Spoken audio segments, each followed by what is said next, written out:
पक्षियों की चहचहाहट के बीच एक दिन एक लड़की दुकान के सामने खड़ी होकर फूलों को देख रही थी। दुकानदार बोला, अरे फूल बीनने वाली की लड़की, ऐसे मुंह खोलकर क्या देख रही है? मेरी दुकान को नजर लग जाएगी, हटो यहाँ से।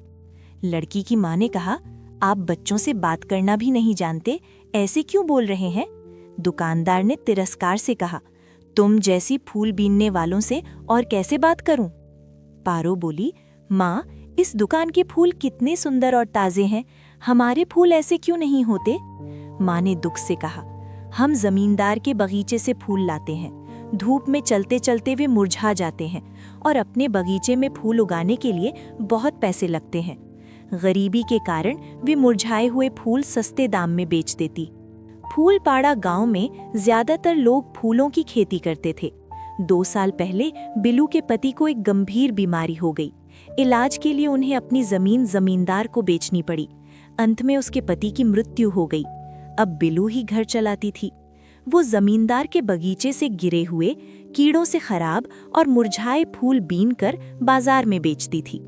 एक दिन जमींदार ने बिलू को अपमानित किया और बगीचे से फूल लेने से मना कर दिया।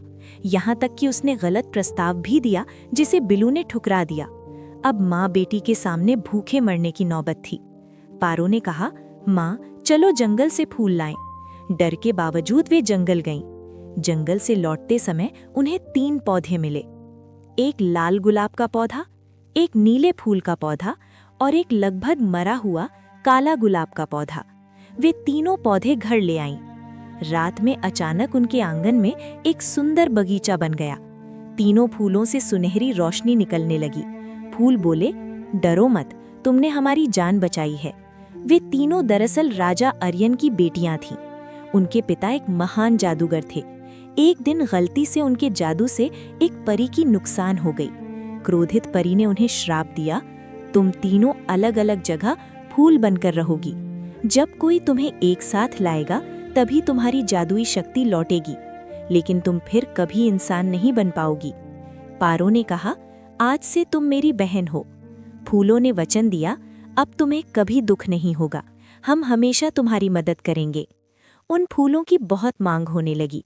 बिल्लू शहर के बड़े व्यापारियों को ऊंचे दाम पर फूल बेचने लगी। कुछ ही दिनों में उनकी सारी गरीबी दूर हो गई। सीख: सच्ची नीयत और दया का फल हमेशा अच्छा मिलता है। लालच और बुरे इरादे का अंत बुरा होता है। गरीबों की मदद करने वाला कभी अकेला नहीं रहता।